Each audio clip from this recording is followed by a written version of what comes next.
This is the B-24D. It is a large airplane, but that in itself does not mean that it is difficult or tricky to fly. It is obviously impossible to learn to fly by merely looking at a moving picture.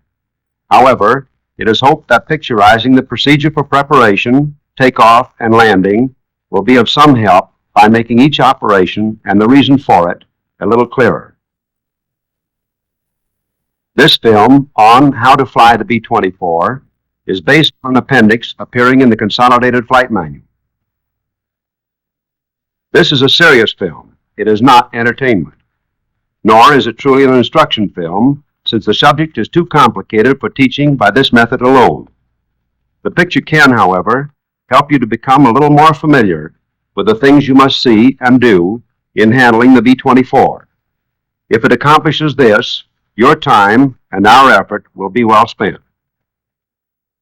The operation of any airplane, single or multi-engine, requires certain operations performed in a definite sequence. This sequence, as it applies to the B-24D, is covered by a complete and explicit pilot's checklist. This list must be followed exactly and intelligently. We will cover each step of this checklist from the time the crew first approaches the airplane until they return to the field from their flight.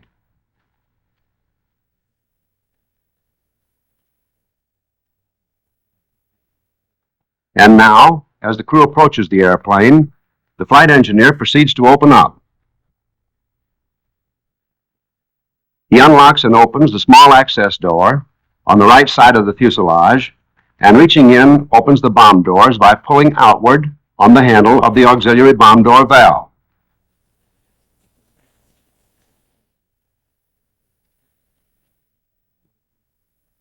The seasoned pilot makes certain that the pitot head covers are removed. He knows that the airspeed indicator is inoperative with them on, and that it's awkward to remove them in flight. With the ship open, the pilot and co-pilot enter first and go forward to the cockpit.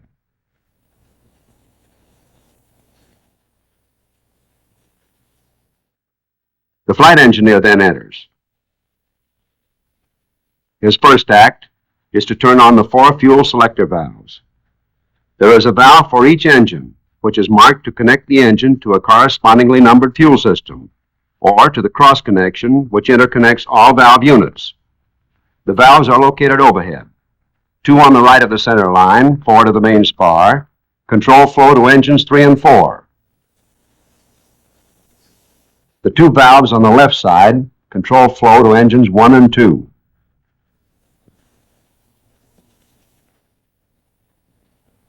Off, on tank, on cross connection.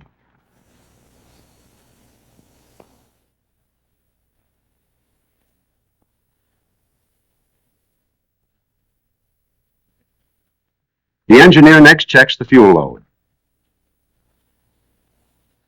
This is done at the 2 visual gauges located on the forward face of the bomb bay bulkhead.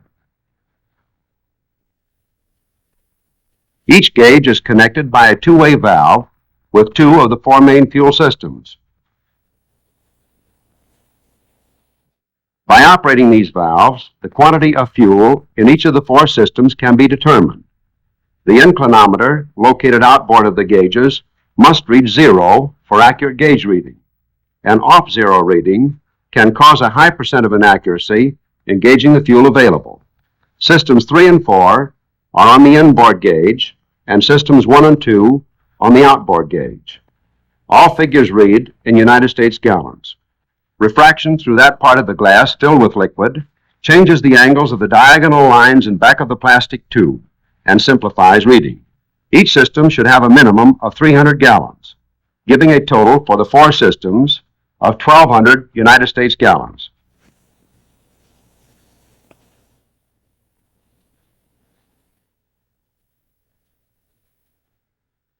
In the cockpit, the pilot and co-pilot adjust their seats. The seat adjusting levers located outboard of each seat permit adjustment fore and aft, up and down, and tilt. Comfortable adjustment of the seats accomplished, the rudder pedals are set for proper length. Each pedal adjustment ratchet is located between the pedals. Push the ratchet lever away from the pedal with the toe and move the pedal fore or aft to the proper position, like this. Be sure all seat and pedal latches are firmly engaged.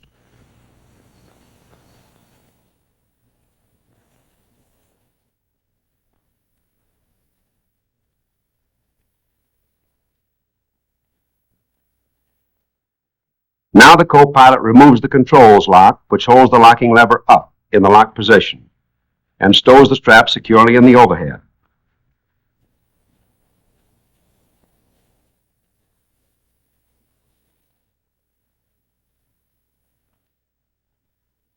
Take up all the slack and secure the loose end so it won't slap your face.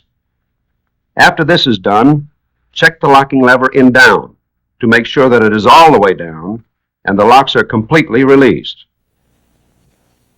With the controls unlocked, the pilot checks the movement and direction of the controls in the normal manner. The co-pilot or engineer simultaneously visually checks the actual movement of each control. Turning the wheel this way, the ailerons. The flight engineer calls out right or left, aileron down, up. By wiggling the controls this way, the pilot can check for free movement.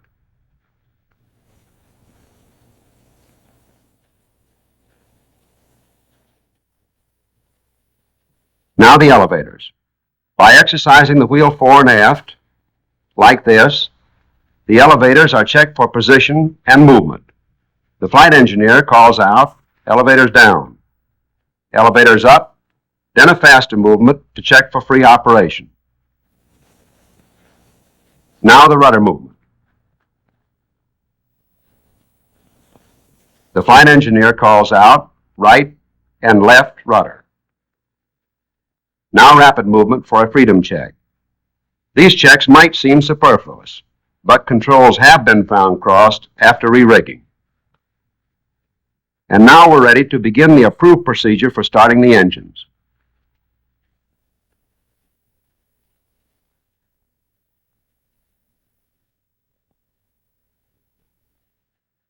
Before the engineer approaches the engines, the co-pilot must check the ignition switches off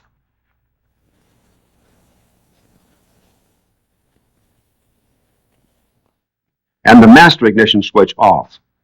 A kickback would result in serious injury to the engineer.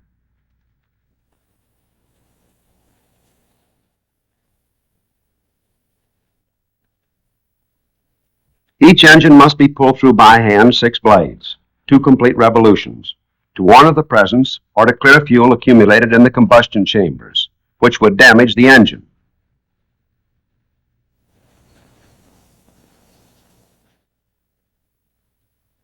Keep clear of the plane of propeller rotation. Don't become careless. The ignition switch off can be just like the famous unloaded gun.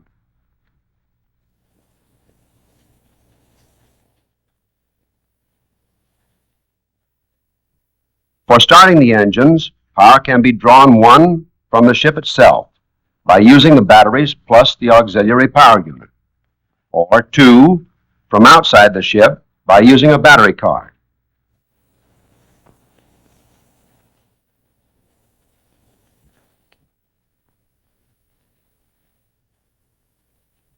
For starting either way, the generator switches located on the generator panel are turned off.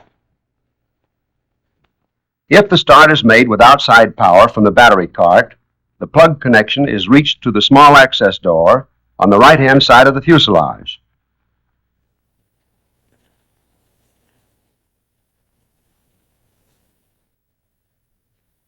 The battery switches, located over the master switch on the right side of the cockpit, are turned off for starting with the battery card. When starting on ship's power, turn on these battery switches first. Then start the auxiliary power unit. If the batteries are fully charged, start the unit by power.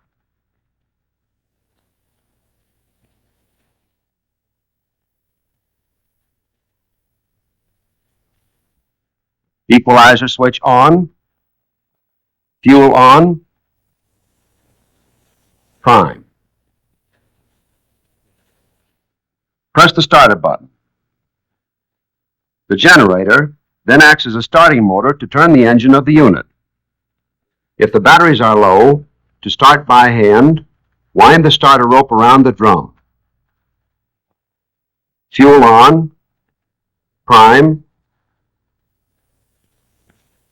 and pull the lanyard to turn the engine over. When it is running, turn the equalizer switch on.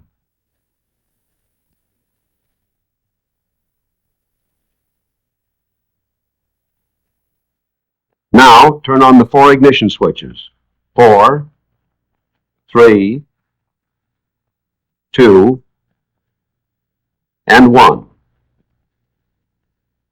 And the master switch.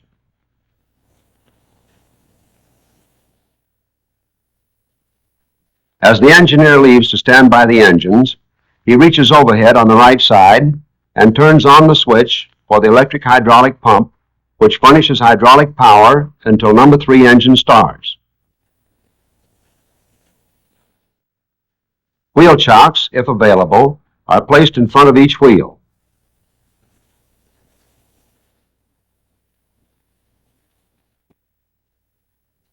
Even if chocks are used, the pilot sets the parking brake to keep the airplane from rolling when the engines start. Just press the pedals and lift the latch.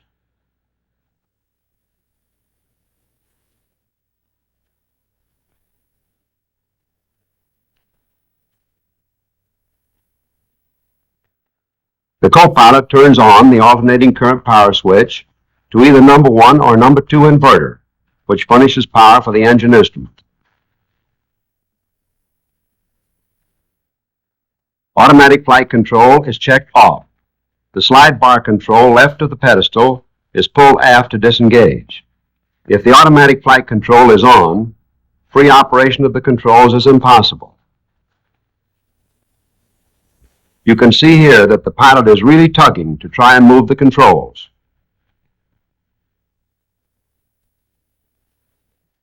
De-icer and anti-icer controls to right of pedestal on the panel are checked off. De-icers on will change the wing characteristic.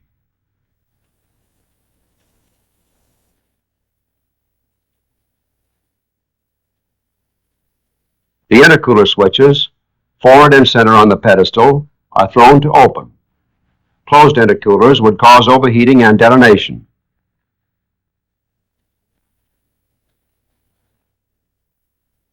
The cowl flap switches, right on the pedestal, are placed in the open position and so held until the cowl flaps are fully open.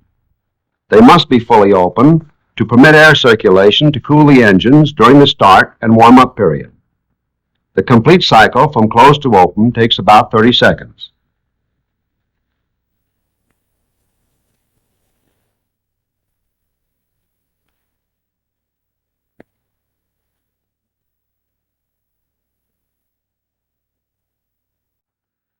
The propellers are set for high RPM. The switch bar is held to IMC, or increased revolutions, until indicator lights on the center of the panel flash on.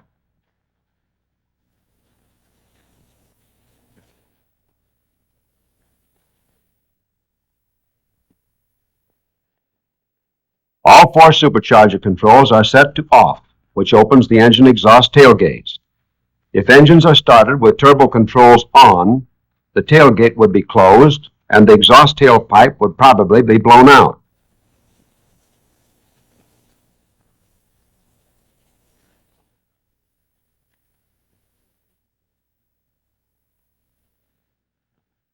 Mixture controls are checked in idle cutoff before the boosters are turned on.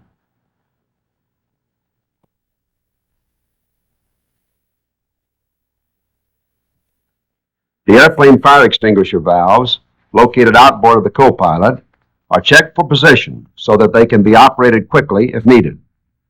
There are 2 selectors. The rear one directs gas to engines 3 and 4, and the one forward to engines 1 and 2.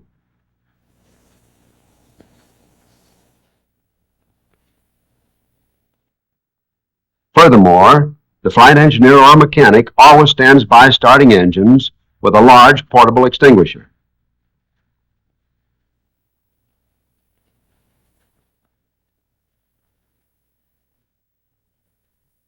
engines are started in the order of 3, 4, 2,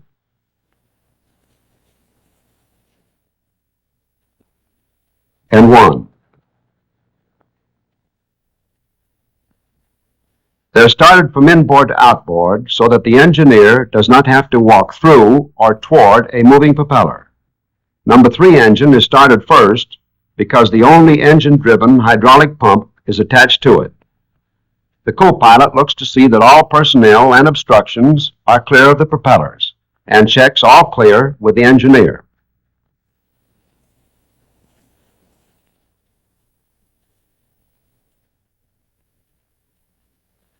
Then the fuel booster pumps are turned on.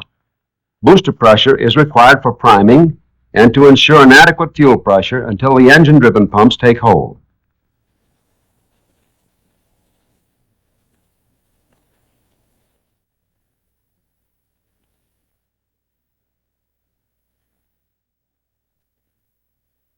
While the pilot opens number 3 throttle 1/3, energizing the starter is accomplished by the co-pilot holding the number 3 energizer switch to accel. With his other hand, the co-pilot primes the number 3 engine. For better prime, the switch is pressed intermittently to inject the fuel in spurts.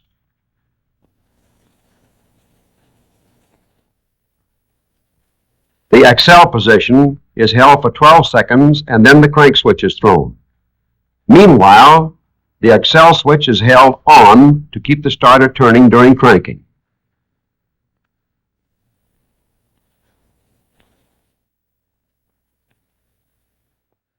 When the engine fires in the priming charge, the mixture control is thrown from idle cutoff to auto lean. Auto lean is used for starting, warm-up, and taxiing. Auto rich, or full rich, gives an abnormally rich mixture at low speeds and will foul the plugs or load the engine. With the mixture control in idle cutoff, there is no flow of fuel, but as soon as the lever is moved from idle cutoff, a valve is opened and fuel flows to the carburetor jets. Therefore, if the engine does not run immediately, return the mixture control lever to idle cutoff to prevent flooding, a critical fire hazard. For warm-up, the mixture control remains in auto lean. With number 3 running, start engine number 4. Throttle open 1/3, accelerate, prime,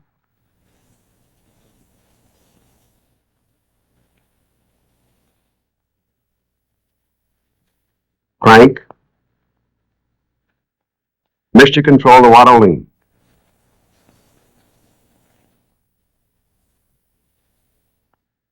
Next, engine number 2. Throttle open 1/3, accelerate, prime, crank, mixture control to auto lean. Engine number 1, throttle open 1/3, accelerate, prime, crank.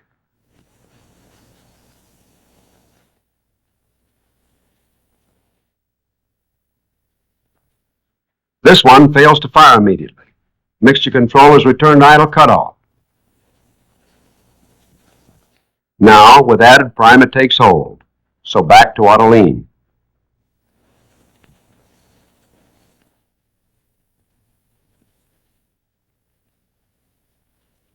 With engine number 1 started and running, the instruments of all 4 engines are checked and warm-up begins.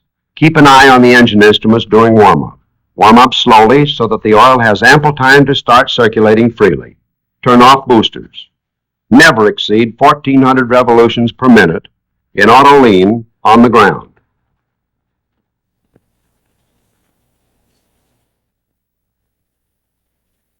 Now with the engines running at 1,000 RPM, the pilot checks all gauges.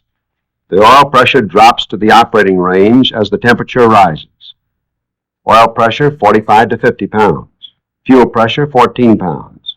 Manifold pressure 15 inches.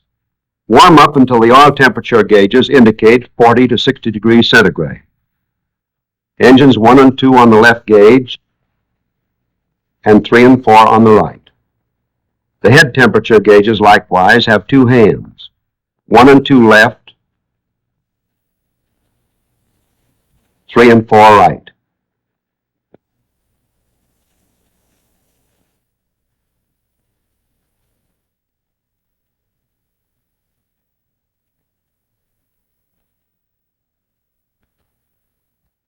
There are two vacuum pumps, one on engine number 1 and one on engine number 2. While the engines are warming up, check both pumps. The selector valve is located under the generator panel. The faceplate gives each source of vacuum and to where the supply is directed. It has no off position. At 1,000 RPM, the vacuum gauge on the pilot's panel should read from 4 to 4.5 inches.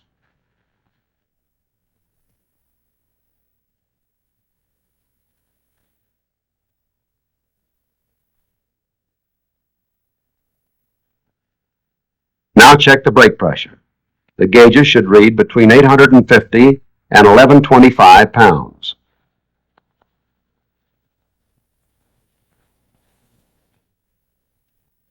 Throw the de-icer lever, located to the left of the co-pilot's control column under the switch panel, to the right, to on, and see that the de-icer boots inflate and deflate.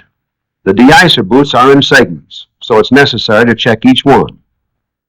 Right outboard section, the vacuum pump inflates and deflates the alternate tubes.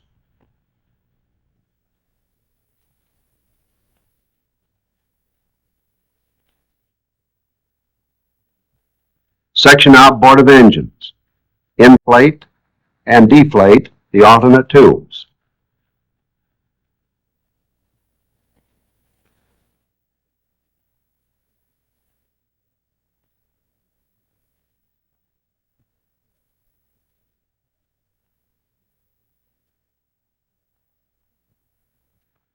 Section between engines, inflate, deflate, and inflate alternate tubes. Section between engine and fuselage, and also the tail group. The pump inflates, deflates, and inflates the alternate tubes.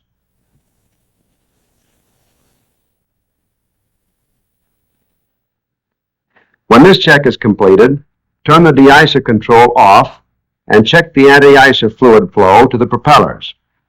The fluid motors are operated by this rheostat on the panel behind the mixture controls. It is calibrated in gallons per hour. For clarity, flow of fluid is shown with the propeller idle. When the propeller is revolving, the fluid runs out along the blade. Turn the fluid off when the check is completed.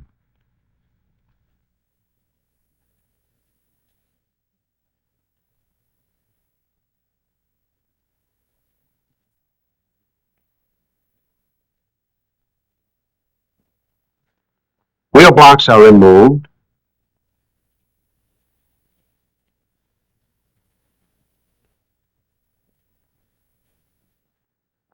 And when the last crew member enters the airplane, he closes the bomb doors by pulling on the auxiliary bomb door handle under the flight deck on the right side.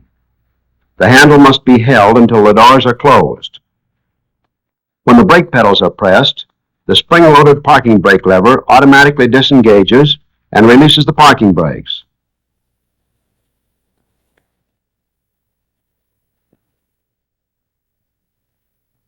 Before taxiing away from the line, the pilot again checks the propellers for high RPM by throwing the bar of the propeller switch to increase.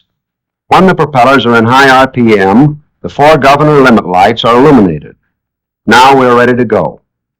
The wise pilot taxis the plane to the head of the runway for the final run-up and preparation so that he can take off immediately thereafter and avoid the fouled engines inevitably caused by long idling.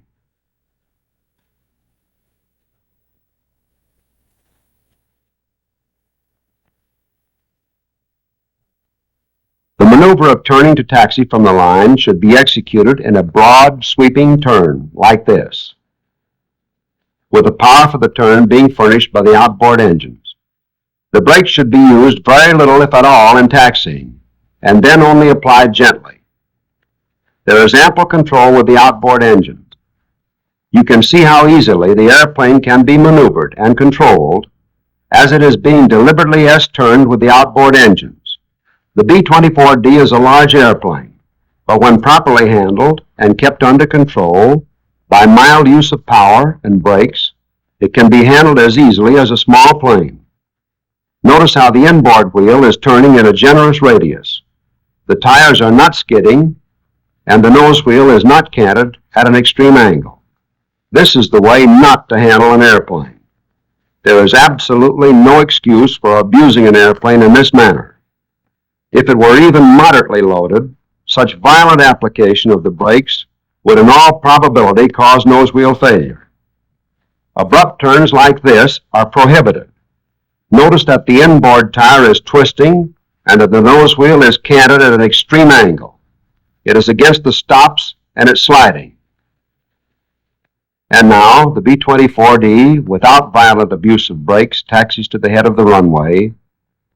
Reel 2 of this series deals with final run-up, takeoff, use of flaps, preparation for landing, the safety checks which must be made before the airplane touches the ground, and finally, the securing after flight.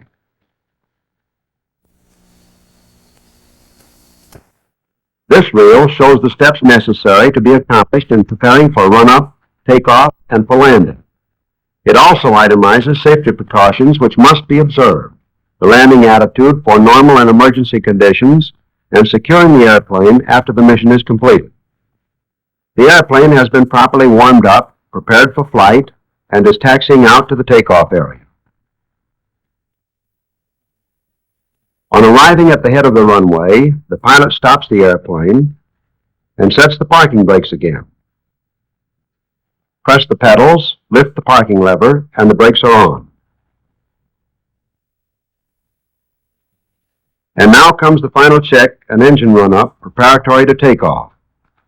The co-pilot sets the throttles of all 4 engines evenly.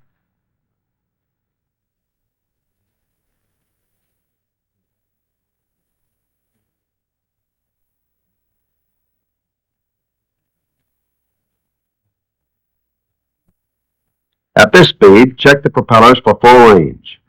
Check first to full low RPM, high pitch. Press the switch bar to decrease revolutions, abbreviated DEC, and hold it until the limit lights all flash on.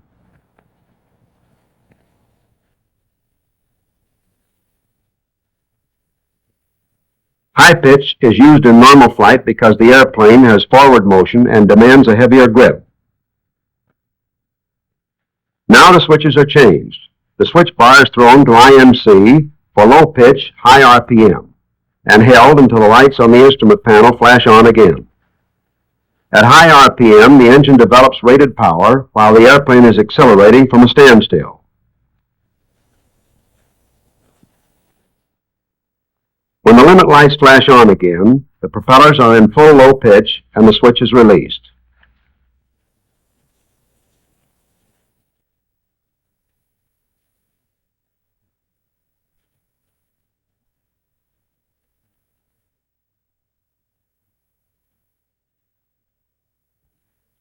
Next item, the pilot adjusts the control tabs for best takeoff. Elevator tabs 1 degree tail heavy. Aileron tabs neutral.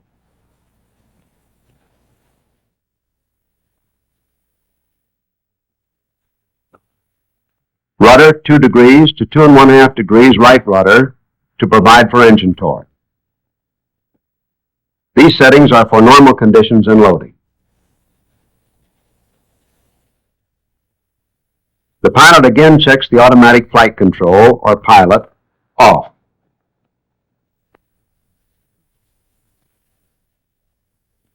The controls for freedom of movement and the de-icer off. These checks should become automatic with experience because they affect the control and safety of the airplane.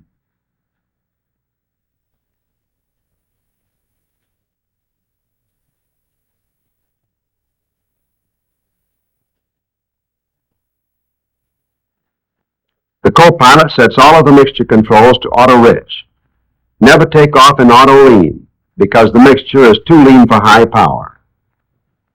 Engines will overheat and detonation will result. Detonating engines have been known to stop completely and suddenly. Never attempt to use intermediate mixture positions.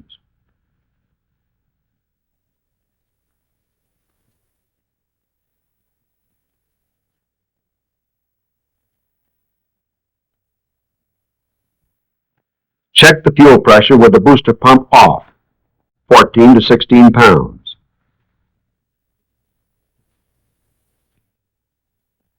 And then on the booster pumps for takeoff.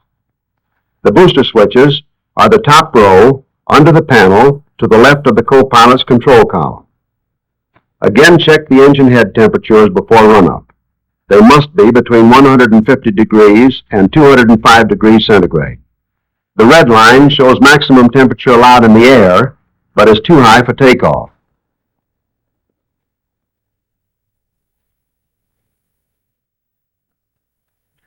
Now we're ready to run up the engines. It is done one at a time, usually from right to left. Watch the tachometer and manifold pressure as throttle number 4 is opened slowly to 2,000 RPM. Check mag switches right and left with an allowable drop of 75 RPM on either.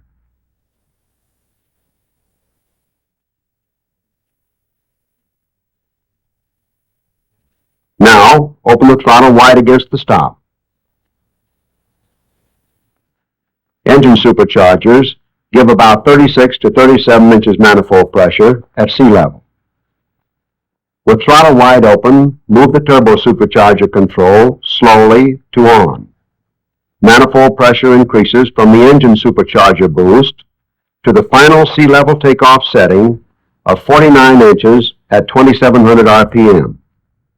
The turbo supercharger provides the added 12 inches boost. Now retard the throttle slowly again to 1,000. Now on number 3 engine, open the throttle to 2,000 RPM.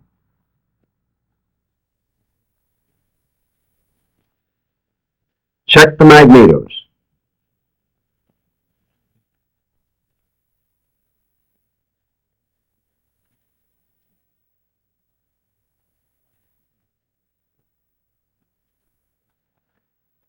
Then, before opening the throttles wider, extend the wing flaps in order to take advantage of the hydraulic pump, which is only on this engine. To stop the flaps before full up or down, the operating lever is returned manually to neutral when the flap indicator reaches the position desired. The Fowler flaps are set to 10 degrees down for best average takeoff. This setting gives maximum performance in case of engine failure. 20 degrees extended flaps is the best setting for takeoff and gives maximum lift. For normal operation, however, the 10-degree setting is recommended. Now, open number 3 throttle wide to the stop. Open turbo supercharger slowly to the stop. The control is opened slowly to permit the regulator to stabilize. Check the power instruments. They should read 49 inches at 2,700 revolutions per minute. All engine control movement should be executed slowly to avoid abrupt power changes. Here, number 3 engine is kicking up the dust at full power output.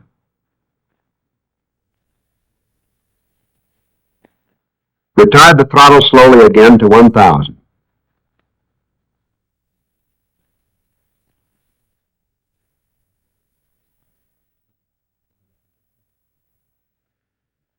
Engine 2, open throttle to 2,000 RPM.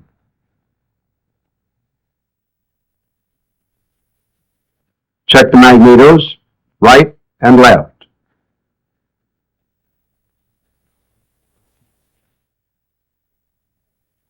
Open the throttle wide. Manifold pressure 37 inches. Open turbo supercharger slowly to the stop. Check the power instruments, which should read 49 inches manifold pressure at 2,700 RPM. Number 2 blasts away.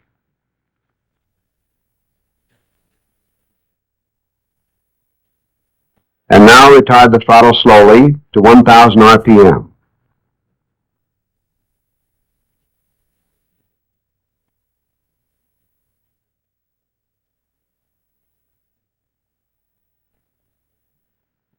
Engine 1. Open the throttle to 2,000 RPM.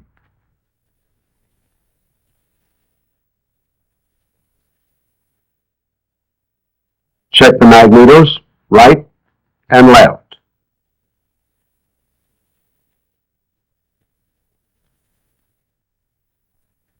Open the throttle wide.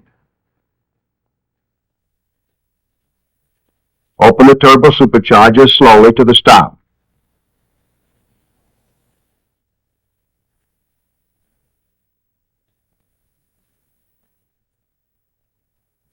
Number 1 blasts away. All 4 engines have now been checked and are performing to the pilot's satisfaction. The throttle is retarded slowly back to 1,000 RPM. After the turbo controls are set, they are left on, and the throttles are set to maintain approximately 800 to 1,000 RPM. This is slightly above normal idling speed, but prevents fouling of the plugs and keeps the turbo superchargers turning at a fair rate of speed. The left friction drag is tightened to hold the turbo control levers.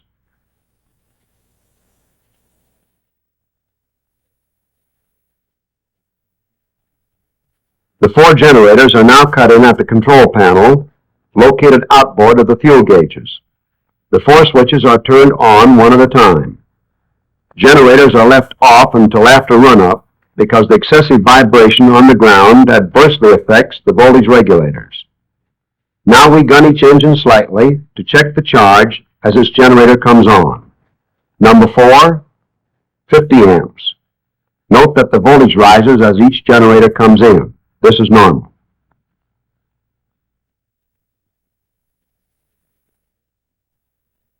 Number 3, 50 amps.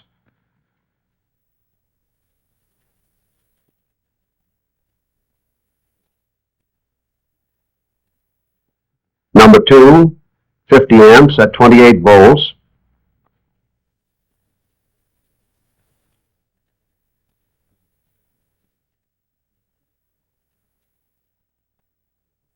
And number 1, 50 amps at 28 volts.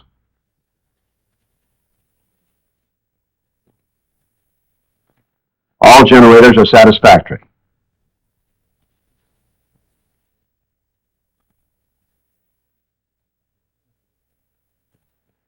Close the cowl flaps to 1/3 open for takeoff. Open cowl flaps reduce speed about 0.8 of a mile per hour for each degree of opening. Furthermore, with cowl flaps more than 1/3 open, tail buffeting results below 150 miles an hour indicated.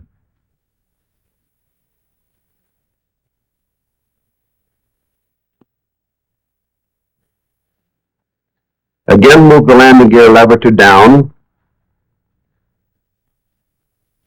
and on the hydraulic gauge above the pilot's control column, check kick-out pressure at 825 to 875 pounds per square inch.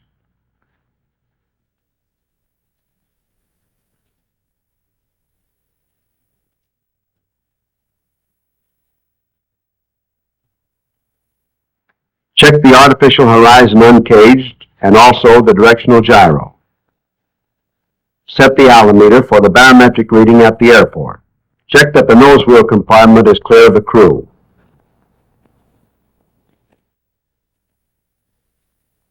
Now we are set for the takeoff run. Press the brake pedals to release the parking lever, which drops down, and the brakes are released again.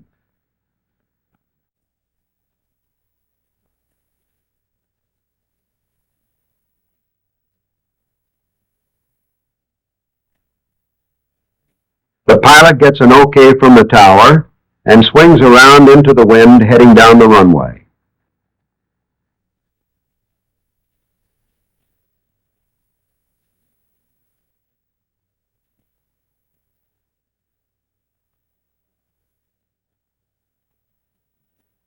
Then he opens the throttle slowly and evenly against the stops, where they are held by the co-pilot to keep them against any tendency of creeping closed. The throttle frictions are only lightly set for takeoff. Therefore, during the run, the co-pilot holds the throttles open and adjusts the turbo supercharger controls to equalize all manifold pressures at the 49-inch top limit. As the plane accelerates, the pilot applies a gentle back pressure on the controls to assist in lifting the plane on the gear. At 110 miles per hour, the plane with a moderate load easily leaves the ground. Hold the nose down and maintain the takeoff course until the indicated airspeed reaches 135 miles per hour. At this speed, full control is available in case of outboard engine failure.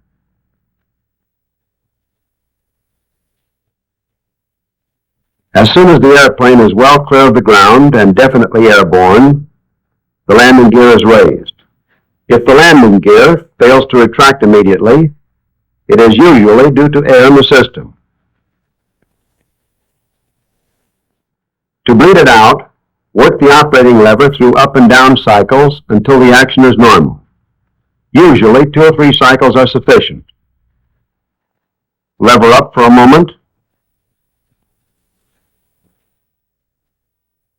Down.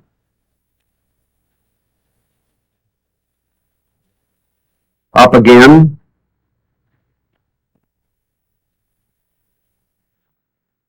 Down again.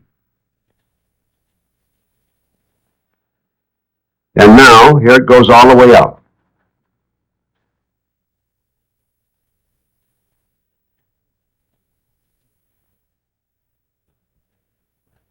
Now we retard the turbo control levers to reduce the manifold pressure to 45.5 inches, the maximum pressure allowable at the continuous power rate for 1 hour.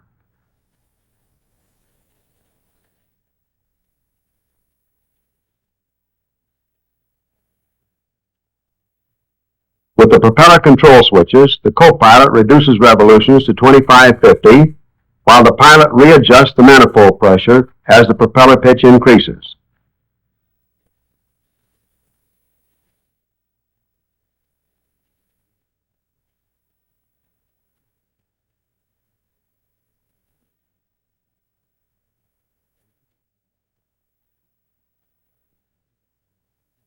After the landing gear lever has returned to neutral, the flaps may be raised at the pilot's discretion.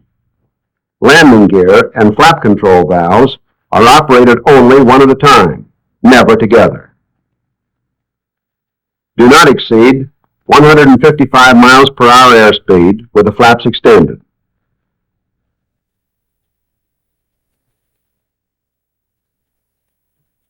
The fuel booster pumps are turned off, as their auxiliary pressure is not needed again until the fuel pressure drops 2 pounds due to altitude or until turned on again for a landing.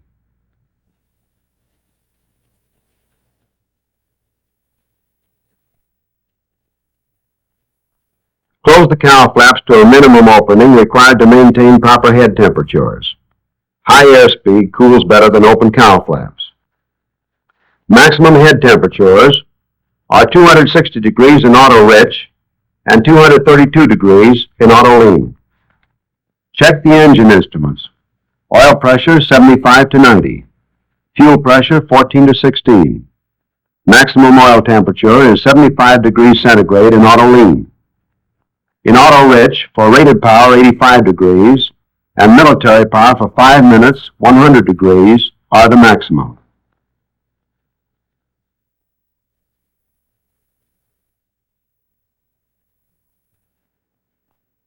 The auxiliary hydraulic electric motor is turned off if other than a purely local flight is being made. Now we're assuming that the mission has been completed and that the airplane is returning to its base. As it circles the field, before entering the pattern, the pilot reduces speed to 155 miles per hour.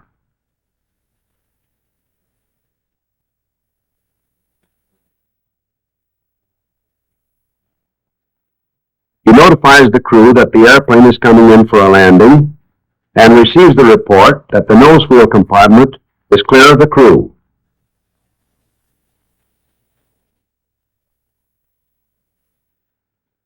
The hydraulic switch is turned on, as the main hydraulic power will not be available when number 3 engine is throttled.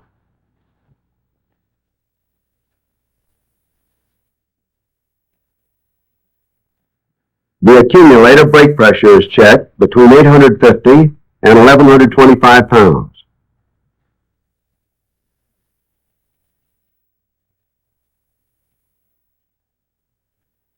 Make sure that the automatic flight control or pilot is turned off. A landing would be difficult while attempting to overpower the automatic flight control.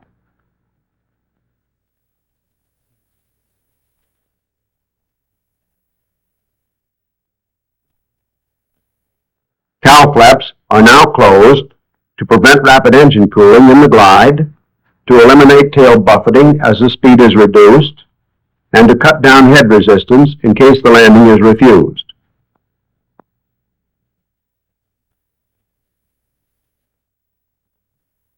Mixture controls are placed in auto rich, the only position where full power is available.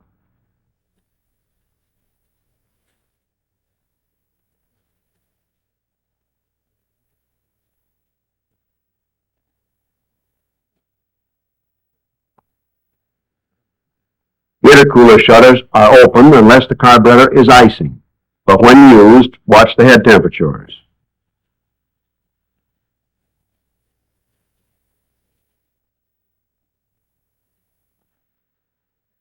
Turn on the booster pumps to ensure a positive flow of fuel to the engine pumps.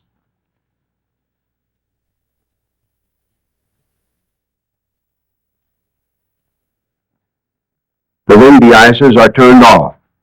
Be sure to check this because the inflated shoes, when operating, become wing spoilers and change the landing characteristics.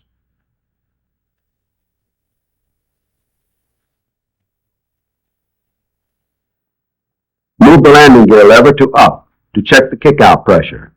This should be from 1,050 to 1,100 pounds.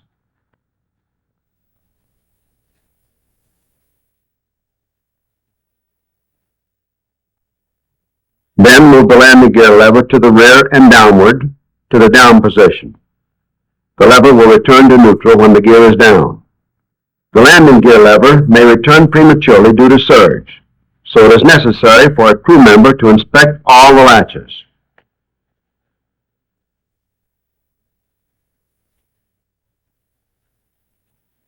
Each main landing gear latch can be seen from the rear window on each side. The top of the latch is painted a bright yellow to make identification easier and looks like this: unlatched,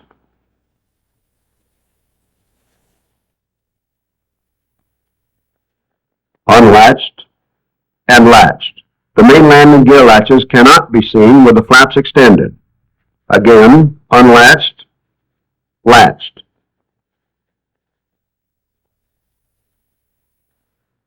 As the gear drops, the nose wheel comes down last because the main gear falls by gravity, while the nose gear needs power.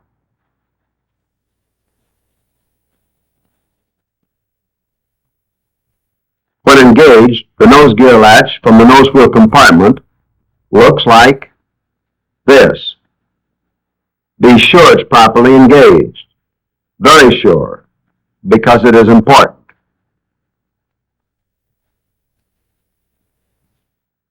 After the landing gear lever has kicked back to neutral and the gear has been checked carefully and reported back to the pilot, with speed still at 155 miles per hour, we enter the landing lane.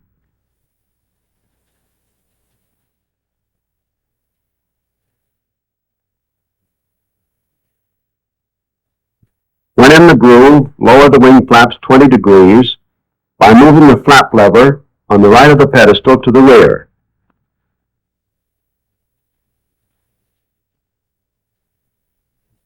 When the flap indicator reads 20 degrees, the control lever is returned manually to neutral. The half-down flap is recommended for the beginning of the approach, as the lift and drag are both increased at low speed, and the attitude of the airplane is changed for a wider range of vision during landing.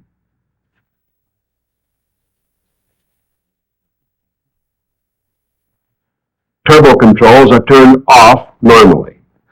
When landing at altitude, they are left in the position to furnish the required manifold pressure. Then handle the throttles carefully. A backfire may blow off the tailpipe.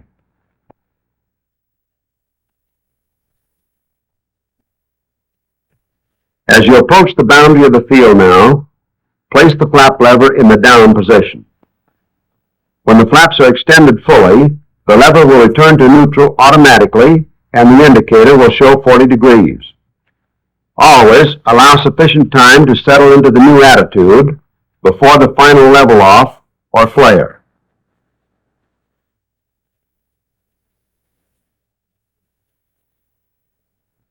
Move the landing gear lever to the down position again for final check and to ensure pressure in the line. Throw the propeller control switch to increase for high revolutions per minute so that full power is available in case of a refused landing. As the airplane glides in for a landing, the throttles are retarded and the tabs are adjusted to maintain proper balance. To maintain a steady approach, a slight amount of power is usually necessary. Adjust the throttles as power is needed to keep the proper airspeed and position. Begin the flare with ample altitude for control response. Remember, this airplane has great momentum due to its weight and resists sudden changes of direction. The best landing attitude is the conventional one for airplanes not equipped with tricycle gear. Never land in an attitude which allows the nose wheel to make ground contact first.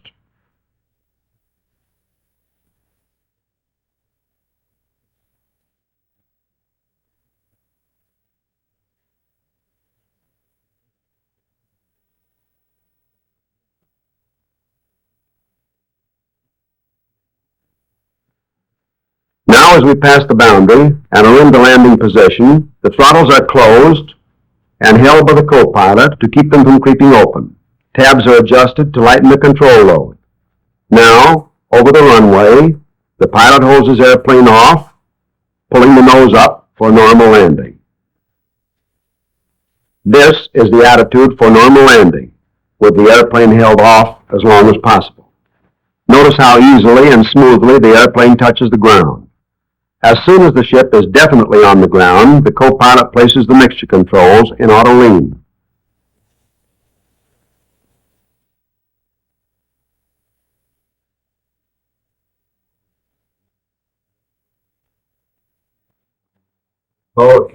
If the field is short and the brakes must be applied immediately, a three-point landing is permissible. When a three-point landing is made, it is done with the main wheels and the nose wheel touching the ground simultaneously. Notice again with the freewheel landing how smoothly the plane makes contact and how moderately the brakes are applied after the nose wheel is firmly on the ground. On airplanes equipped with retractable tail skids, an emergency landing may be made tail down with the tail skid hitting the ground simultaneously with the main wheels. Here he comes now for a tail skid landing to show how high the nose of the plane may be maintained. By sending crew members aft after the plane makes contact, the tail skid may be kept on the ground for a long run, requiring no use of the brakes in a field of average length.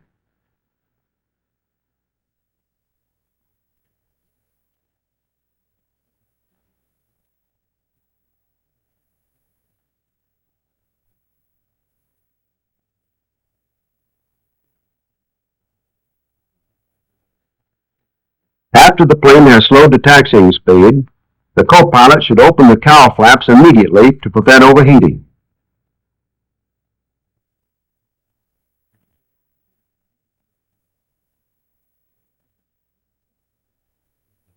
Wing flaps should be raised before taxiing so that mud or rocks cannot be thrown into the overflap or tracks.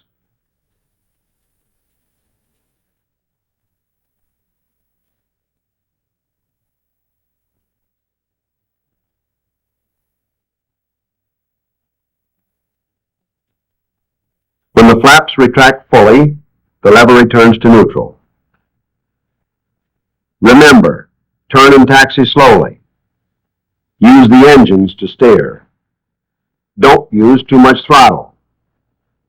and keep the airplane well under control. The pilot here has perfect control as he taxis off the runway and turns to the parking area. Watch the use of the outboard engines.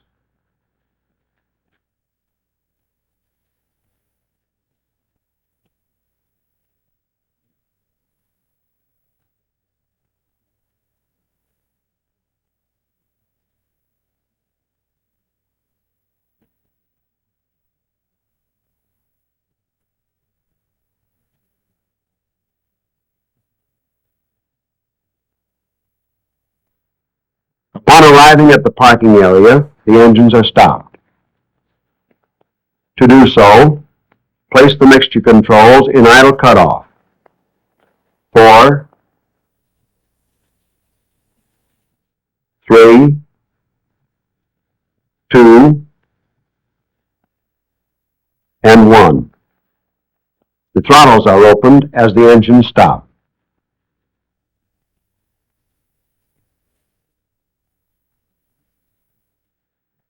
After the engines have stopped, the bomb doors are opened.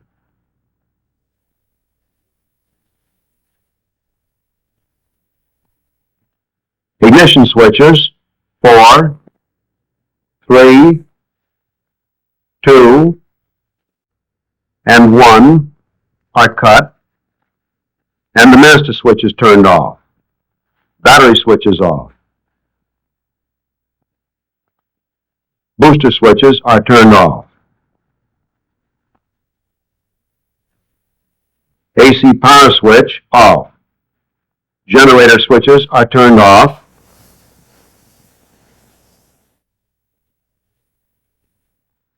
Auxiliary hydraulic pump off. And the wheel chocks are placed under the wheels.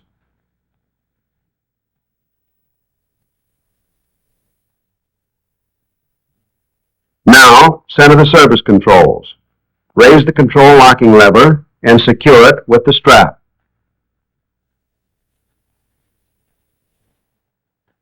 Before leaving the airplane, the landing gear lever is placed in the down position. If the brakes are set while the drums are still hot, the internal brake mechanism will be damaged. Therefore, set the parking brakes only after the drums have cooled. Press the pedals and lift the lock.